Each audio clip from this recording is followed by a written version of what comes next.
I was tagged by my boy Fresh in this series of videos of people explaining their wargamerdom, like how they got into Warhammer and YouTube and stuff. I will do this now because it seems like good an opportunity as ever to actually chronicle myself for my future children, as if they will ever watch one of my videos. Number 1, how did you get into wargaming? Okay, so first off, I was quite young when I first got into Warhammer.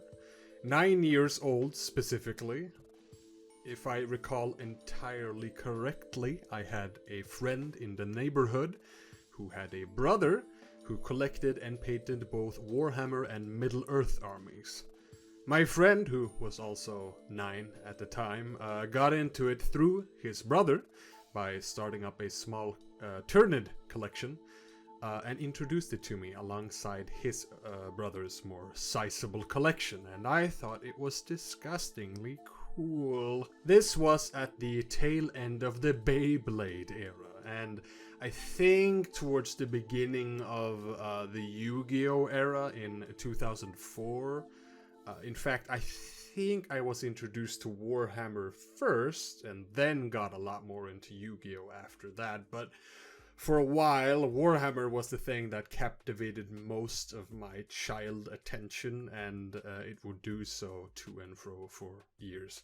At the time, though, I was, for the first time, given the privilege of going to the place for Warhammer in my hometown of Gävle. Our local hobby shop called Hobbyshoppen, which is just the hobby shop, but in Swedish. I recall thinking it was extremely fucking cool, and the entire thing, whilst being really cool, also had that, like, air of adultness that, as a child, you desperately seek to affirm within yourself. Like, if you can justify your child hobby as something adults do too, you'll feel a lot better about doing it, because that's how your brain thinks as a small baby child, when in reality, actual adults just kind of do whatever they want without shame to desperately fill the void. Nevertheless, I was hooked, but also Warhammer expensive, especially for a child of the age of 9. But upon my first visit, I was still given a model by my mom, and my first model ever bought was a Lord of Khorne on horse. A model that has, sadly, entirely been lost to time. Which is, it's too bad. It's actually a really cool model. It's no wonder I picked it as my first one. However, whilst it was my first model, it did not become the leader of my first army or anything like that. I think I just picked it out without any, like, oh no, I had no prior knowledge to what Warhammer, like, was besides just cool plastic guy. But upon my birthday later that year, I was given what was probably the most expensive gift I had ever been given up to that point, but one that really, really worked for me. I was given the Tomb King's Battalion box, which was the coolest shit. I don't know if I had wished for Tomb Kings, or if my mom, like, picked them out, or if the local hobby shop owner had, like, recommended them due to them not being that hard to paint. I don't know, but that started off as my first army, as I became as dedicated as a 10-year-old could be to collecting a, Warhammer army. Soon after, I had collected a fair amount of Tomb Kings for a child. I have no real clue how, but I remember having a Tomb King, Tomb Guards, a Tomb Scorpion, a Bone Giant, 3 of those Ushabti warriors, a Casket of Souls, and a Tomb King in a chariot. In addition, I actually kind of started a second army as well. Or, well, it wasn't mine, per se. It was supposed to be my sister's, since I always roped in the closest person available into my hobbies, and that was always my sister. And since she has always had a big interest in horses, she, of course, had a Britannia army started for her. Or, well, a small force. But in her name, I bought a few Britannian Pegasus Knights. And the Fey Enchantress? And I think, like, a few peasants for some reason. Like those blister packs with peasants. Almost all the models have been lost to time, unfortunately. Excepting a few Tomb Guards, a few parts of the Tomb Scorpion, like a single piece of the Casket of Souls, and a few Britannian sprues. Oh, and also one of the peasants, like a single one of those Britannian peasants. But yeah, that is extremely unfortunate considering all those models are now extremely defunct and very rare, which sucks because now I really want both a Britannian and a Tomb Kicks army. Later down the line, I more or less quit Warhammer and just did Yu-Gi-Oh! For a while. But uncharacteristically for most of my hobby interests, at least at that time, Warhammer returned again in the latter part of 2005 to 2006, I think. I, for some utterly irrational reason, started a new fantasy army again, but this time it was just a zombie army, like just zombies, not vampire account, just the zombies, because I thought the zombie models looked extremely cool. Fun fact, the zombie models are now 21 years old and is one of the oldest, if not the oldest, plastic kit Games Workshop are still releasing. I think that is great. I still use them for conversion purposes a whole lot. This was also around my first time using green stuff on my models, and it looked bad. After that, I remember starting a Tyranid force, because ever since my friend introduced me to Tyranids, I always thought they looked rad. I started that army off with the Battle for Macragge starter set that was released with 4th edition. I also remember having a Red Terror model I bought for cheap as it was missing an arm, and a Genestealer Broodlord, which had also been recently released at that time, if I'm not mistaken. But then, for some reason, I traded my Tyranids for my friend's Chaos Marines, mostly because he really wanted to do Tyranids again, and I agreed, not because I liked Chaos better at all, but because I wanted to be nice, I guess. I still have those Chaos sprues, and it's like a remnants of a Chaos Dreadnought from that time. However, one of the neatest things that happened around this time was that me and my friend were handed the utmost privilege of being taught to play Warhammer by one of the 2 local hobby shop owners. After asking about like the game rules, after trying to play Battle for Macragge, the starter set, after trying and failing, and also after trying and failing to come up with our own rule set, for that matter. I still have an old Warhammer rulebook we made ourselves around this time, if not even earlier, but it's mostly just lore that we came up with ourselves. There are barely any rules, then the rules that are there are completely undecipherable. But this was legitimately amazing to us, that we actually got the chance to be taught to play Warhammer. As we looked up to the hobby shop owner, this man, as a larger-than-life hobby guru, and I still remember him giving us like reference sheets for how weapon skills and strength and toughness worked, and just to make it easier for us to play. And I also remember that we, after we were taught the basics of how the game worked by actually being given the chance of playing it with him, he scheduled another play session soon after, and we were mind blown that we were going to essentially go to Warhammer school and actually become capable of playing the game without having to know English good. And then we never picked him up on it. I do not know why. I still remember thinking about why we didn't just go, but we didn't. We never returned to play that other game with him, and that sucks. After that, though, Warhammer kind of disappeared for me for a good time. However, in 2007, I picked up a big interest in Yu-Gi-Oh! Again.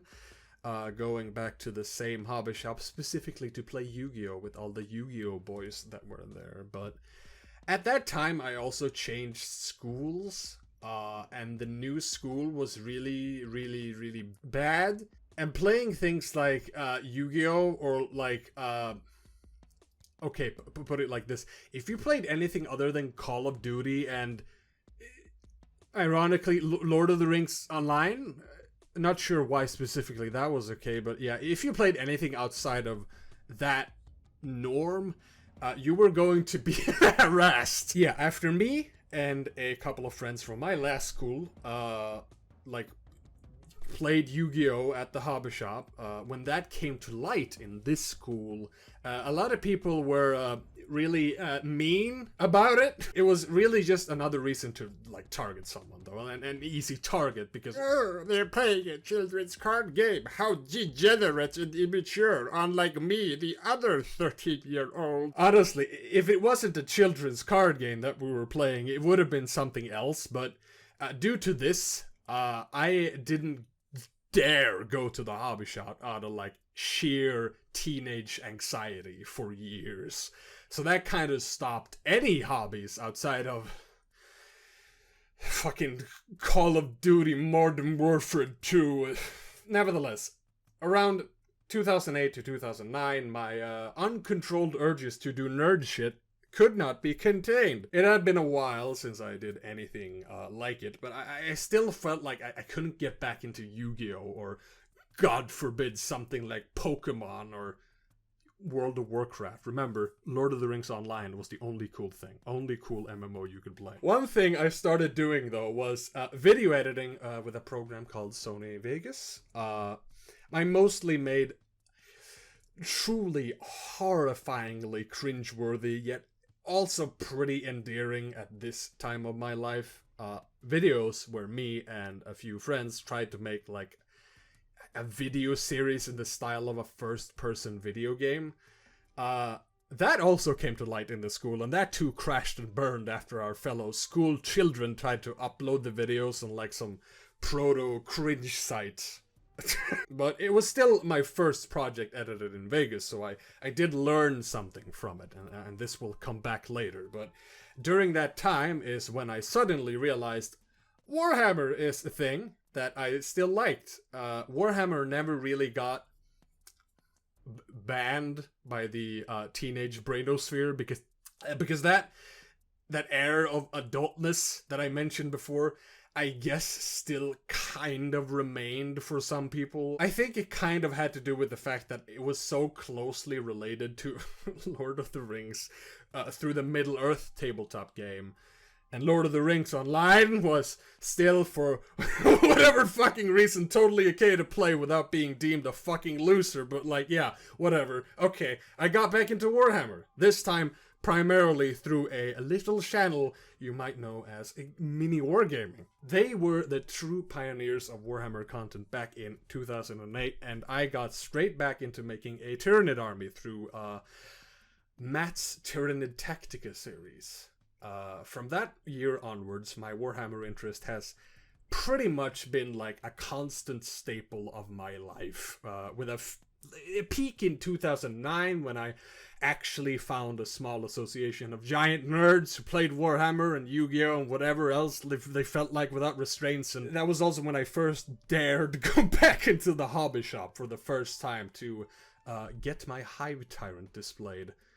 Because for being something made by a like 16-year-old, it looked pretty neat. I remember actually the model, first of all, it had Bloodthirster wings, like those metal Bloodthirster wings. Those were an ass to actually attach to the model. And it also stood on like that old Chaos Dreadnought that I also mentioned before, and it looked really neat. And I remember vividly that one of the older people in that like locale, probably like, I don't know, 25 years old, thought it would look super rad, and like, okay, we're going to go and place this on the display in the hobby shop now. And I was like, okay. So my first time entering the hobby shop again for like, I don't know, at least a year, I guess, but you know, time is much longer when you are a child. I entered because I was essentially, well, not forced, but goaded into doing it to place, you know, the model on display. And that was actually a very nice moment. I felt very protected since I was hanging out with, like, significantly older people interested in the same thing. So that was cool. Shout out to that guy. After this, my Warhammer interest then mostly got invested online, as I suddenly got really into Dawn of War 2.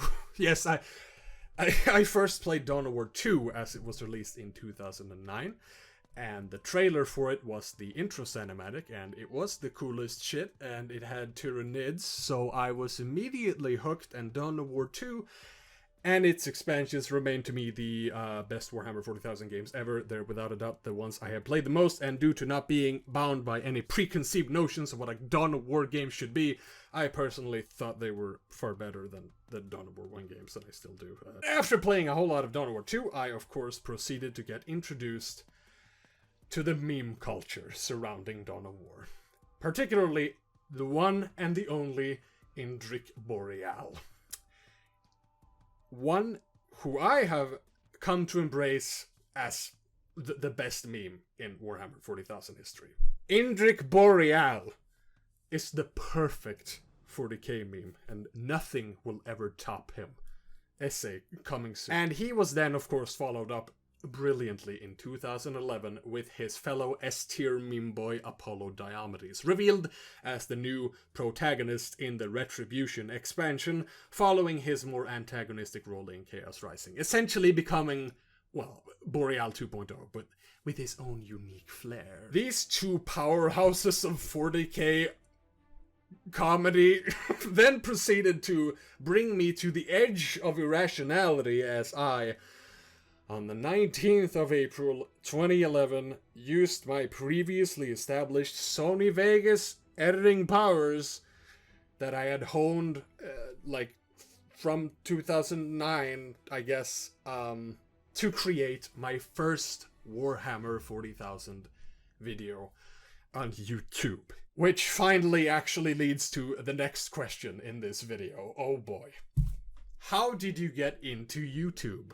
Now, as I said, I made my first video, Weird Al Gets Space Marined, which is, I don't know, it exists. I had uploaded several smaller videos in the past, and also that, you know, that really baby-ass FPS video series I mentioned previously on another channel, but they're all enlisted now. The only thing that matters is the 40k stuff. After Weird Al Gets Space Marined, I made a slew of other videos, mostly centering, of course, around Boreal and Diomedes, with some other 40k bandwagon memes also sprinkled in. The biggest of these projects were one video I am glad I never released, called Boreal and Diomedes Kills the Bronies, or something like that. This was like during the time when bronies were a thing, and I was a child at the time, so I was very angry.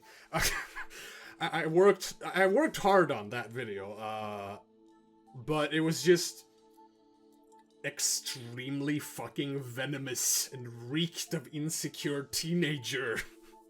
I never actually, like, I would have released it at that time probably if I had actually finished it. The project became like too big, so I didn't, and thank fuck for that. Then another project I truly worked my ass off on was called Boreal's Adventure, which, you know, it exists, kind of. Never finished that either. But it was kind of like a movie where Boreal and a ragtag team of random characters created by viewers on the channel went and hunted down ancient wig technology. That's the kind of joke I still would make. That is the only thing that has aged well in this section of the video. These and more were brought forth like malign boils upon the face of reality, but none more malignant than the Boreal Cast. The Boreal Cast was a series of videos in which I insist on people improving forth like stories about characters in 40k. Mostly Boreal and Diomedes, because most of the people who I invited knew fuck all about 40k outside of Dawn of War, let's be completely honest. Which I then proceeded to quote-unquote animate so as to visualize the story being told. So improv stories that I animate. Very weird. But it became my most popular series at the time, and due to it being mostly about random people telling super lol random 40k jokes whilst playing video games, it also became quite the popular thing to try and it became quite popular to like try and get into these videos. Due to this, I got a lot of friend invites on Steam. Too many. I could not keep up. As a result, I made a Steam group. And this is the point where we enter the point of no return, the age of the Alpha Legion. The Alpha Legion, with an F instead of a PH, was a Steam group I made in 2012, so specifically so I didn't have to add people to my friends list anymore. Otherwise, it was a group like dedicated to Boreal, Diomedes, and like exactly every other kind of 40k joke, I guess. But mostly those that centered around like Dawn of War and Space Marine and stuff like that. Now, for some reason, I still do not quite know, this Steam group had a uncharacteristically popular group chat.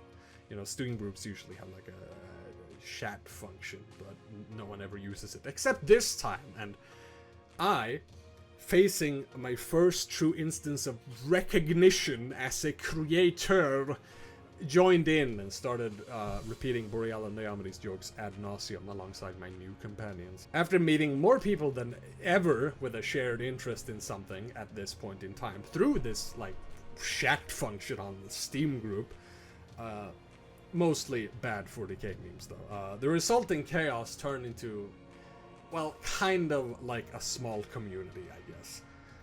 Now this community grew through the years as I continued to make videos, from 2012 and onwards. But the Alpha Legion had its own different quote-unquote eras, with different paradigm shifts and attitudes.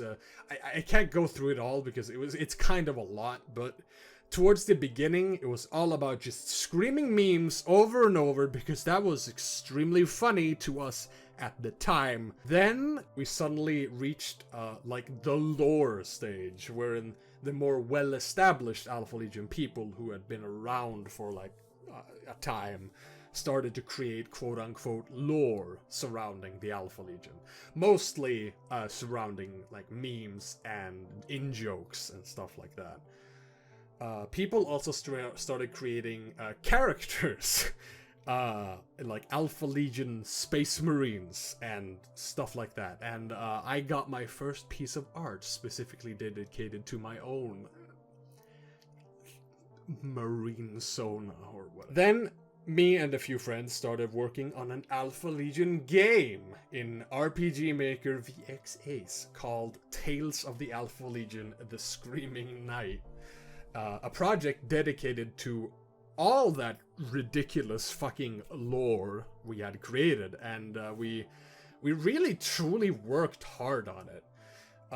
The absolute hardest I had ever worked on any project up till then. And like, for being an RPG Maker game made by a bunch of teenagers, I would not say it's bad, but it is bad. But what also started happening is that many in the Alpha Legion started growing quite an attitude. And this is when I feel the group as a whole started to settle into like cliques of people. And this would only worsen like through the years. A lot of veterans, as they were called for some reason, who had been around for a time, got super sick of the memes, started hating Boreal and Diomedes and all the other overplayed meme shit. but remained really invested in like the Alpha Legion itself, the Alpha Legion lore, and the in-jokes we had as like a friend group, and the characters that they had made and worked on themselves, which in turn had the Alpha Legion turn into something more individual, where a process of stripping it of its prior meme influence began, replacing it with more and more like serious kind of sort of lore that still had its flair of ridiculousness, but yeah, like it was mostly focused on removing the meme shit because people hated it. Meanwhile, however, and this is a big part of why the meme distaste came into being in the first place, was that a lot of people were still discovering my Boreal and Diomedes videos on YouTube. Ones that, to us, were ancient history at this point, and they found them as funny as we had in the early stages of the Alpha Legion, and these people still thought 40k memes was all the Legion was, and thus they joined in, thinking they would be hailed as champions as they started caps typing the word Baneblade 100 times into the chat. People hated that, including myself, honestly. Mostly, I think, because they saw themselves, or we saw ourselves, rather, I should say, in that, like, unself-aware spewage of memes. As if we had, like, grown in the single year since we did that shit, I guess. An intense elitism started growing, a giant disdain for memes, and hilariously, this was, like, yeah, as I said, within the span of, like, a year, but that's not even that weird, because we were all still adolescent, of course. It was, you know, adolescent drama, all in all, is what it was all about. Most people who were in the Alpha Legion just came to hate the Alpha Legion, and by extension, my old content, due to this. Like, they still stuck around in the Alpha Legion because they, I mean, I guess they felt comfortable there, had found, you know, friends there, had found their own little cliques, their own little, you know, mini communities within this larger community. But Boreal and Diomedes were considered dead and buried, and only the memes that were considered like outside our sphere of influence were still considered funny. In 2013, I was mostly still working on the Alpha Legion game, which at this stage was just more and more becoming this giant act of like self-aggrandizement of the Legion and its veterans. But I still wanted to make videos. And that is when I found an old document I had stored away since, I think, 2012. One I had forgotten for whatever reason, one that wasn't riddled with Boreal memes, nor any influence from the Legion lore, because it was actually written before, or like during the early stages of the Legion, but it was still like entirely empty of the kind of meme shit that we did at that time. It's still full of meme shit. It was just a small one-off video script called If the Emperor Had a Text-to-Speech Device.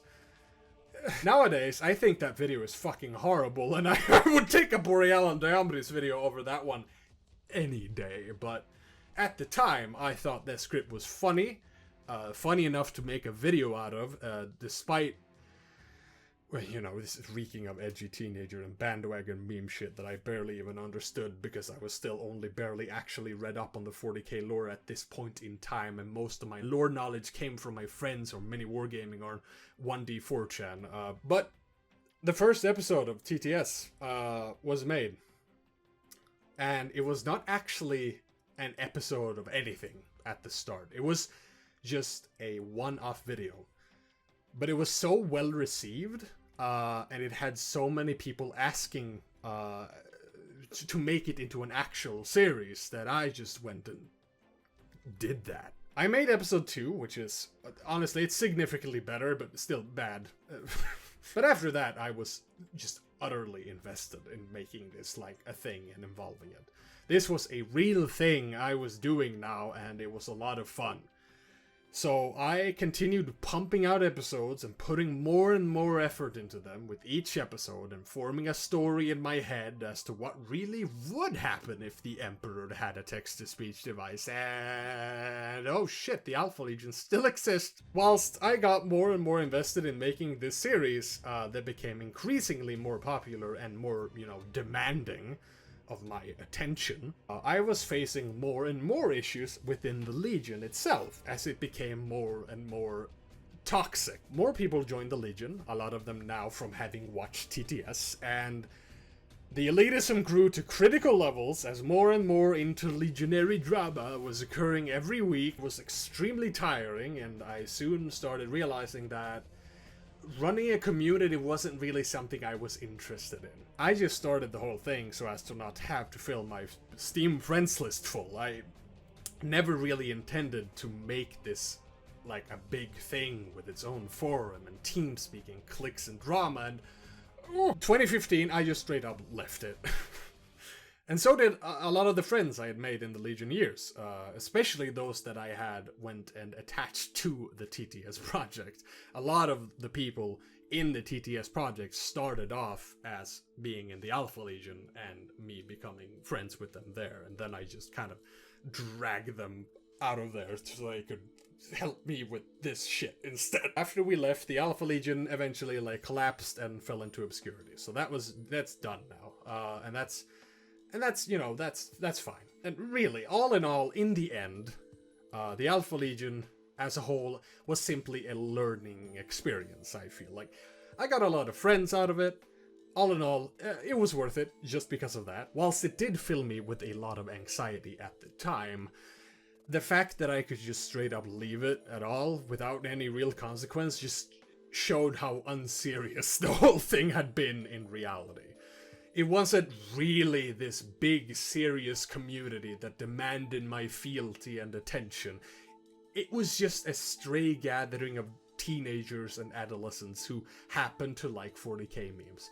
And that was that. It was never, destined for greater heights than that. That's it for the Alpha Legion. It was just this space for us to learn what it might really be like to moderate a real community, potentially.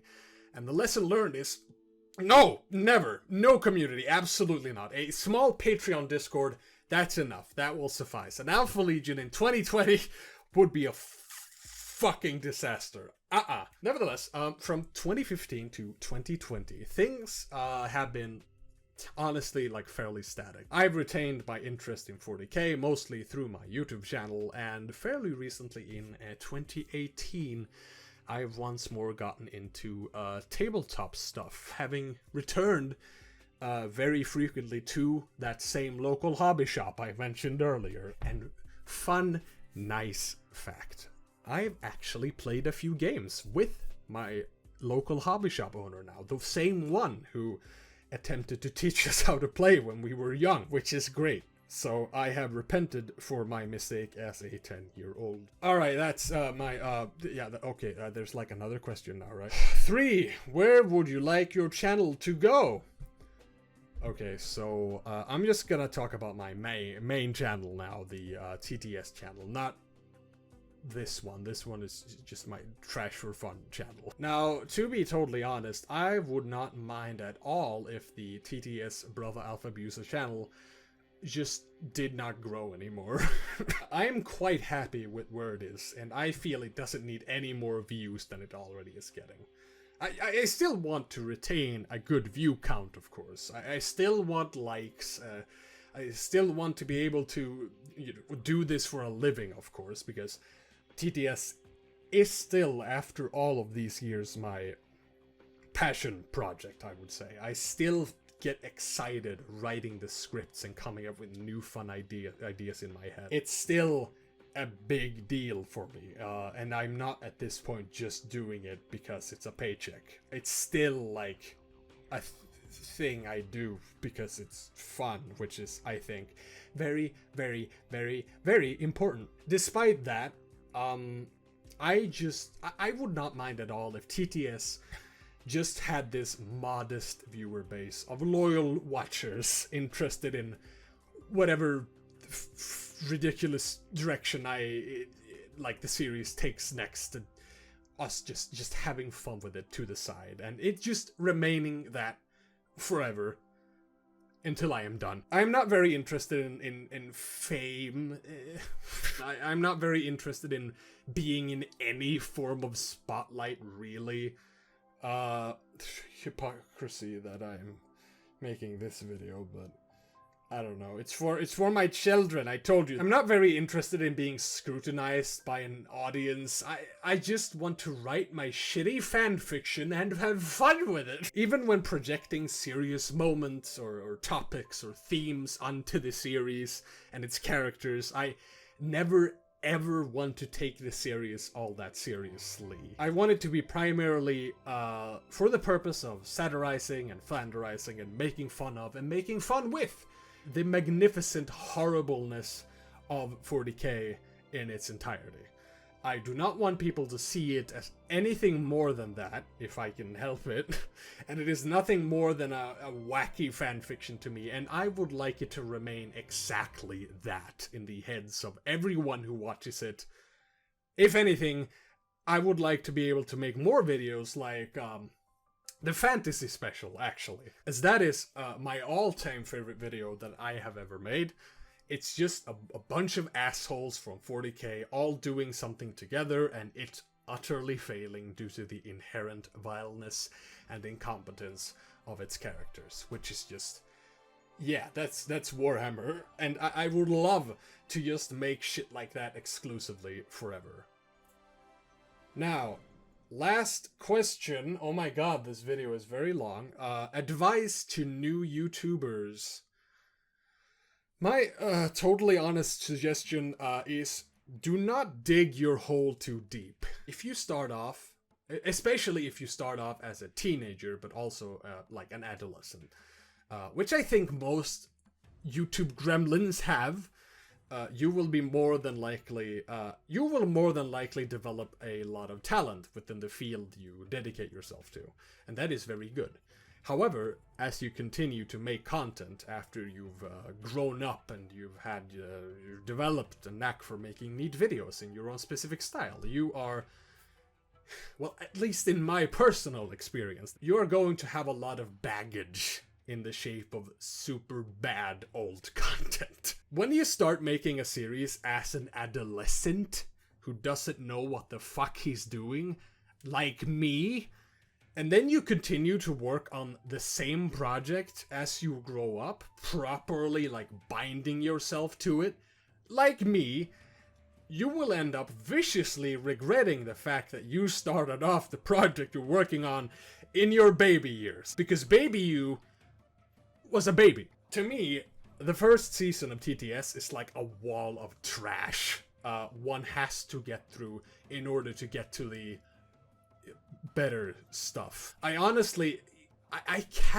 have never and I cannot recommend this series to anyone, because I know that so much of it is genuinely bad. Like, it is painful to me how garbage so many early episodes are, how badly a lot of the jokes have aged, how non-existent the comedic timing is, but how much of it it's just reiterating bandwagon memes and shit. Like, it's painful, and having a good first half, the front-facing half of this massive project, I've genuinely, like, put so much time and effort into, even now, being the thing that represents my body of work in its entirety.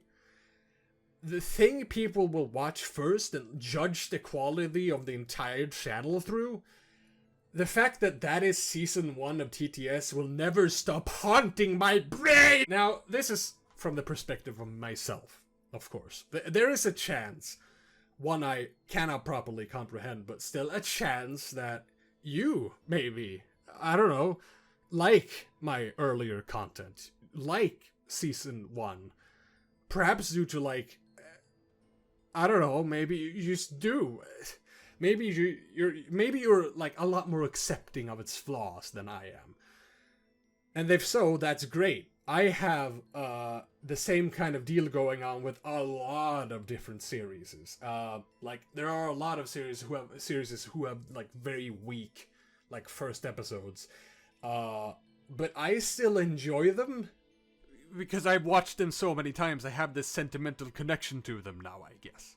And, you know, you could maybe apply that same logic if you're that kind of person to my work as well, but I just cannot. Like, I am completely incapable of doing that. But if you're smart, you can mitigate that entirely by building up your talent and your feel for your own content first, and then you make something that isn't shackled to and subsequently worn down by your older content. Like, if your content is quality from the get-go, if you can manage that, of course, then you will never feel bad ever.